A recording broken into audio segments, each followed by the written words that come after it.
Hello foodie comrades, ఈ రోజు మనం రెల్లీస్ రెస్టారెంట్ కి అయితే వచ్చేసాం. మార్నింగ్ టిఫిన్ గా gongura with chicken curry and idli with chicken curry try చేసా.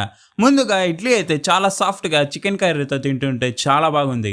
అండ్ మెయిన్ గా గోంగూర దోశ అయితే గోంగూర ఫ్లేవర్ తో బాగుంది. అండ్ చికెన్ కర్రీ కూడా బాగుంది. నాకు తెలిసి మన తిరుపతిలో ఇక్కడ ఒకటే దొరుకుతుంది గోంగూర దోశ. కన్ఫర్మ్ గా ట్రై చేసేయండి. ఆఫ్టర్నూన్ అయితే ముందు స్టార్టర్ గా చిల్లీ చికెన్ ట్రై చేసా. టేస్ట్ అయితే బాగుంది. దమ్ బిర్యానీ కూడా ట్రై చేసా. చికెన్ సాఫ్ట్ గా చాలా బాగుంది. ఇంకా మెయిన్ ఐటమ్ అయితే నేను ఎప్పుడో ట్రై చేయని అండ్ ఇక్కడ ఎంతో ఫేమస్ అయిన గోంగూర స్పెషల్ బోన్లెస్ చికెన్ బిర్యానీ కూడా ట్రై చేసా. ఆ గోంగూర గ్రేవీని రైస్ లో కలుపుకొని తింటుంటే టేస్ట్ అయితే వేరే లెవెల్.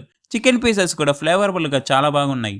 అండ్ రీసెంట్ గా ఇక్కడ మోమోస్ కూడా స్టార్ట్ చేశారు. Chicken momos and veg momos ని. మోమోస్ లాంచ్ చేసిన సందర్భంగా అబౌవ్ 700 బిల్ చేసిన వారికి ఫ్రీగా మోమోస్ కూడా ప్రొవైడ్ చేస్తున్నారు. ఈ ఆఫర్ సండే వరకు మాత్రమే, వెళ్ళి గ్రాప్ చేసుకోండి. ఇంకా అడ్రస్ వచ్చేసి లీలామాల్ సర్కిల్ నుంచి కపిల్ తీర్థం వెళ్లే రోడ్ లో ఎగ్జాక్ట్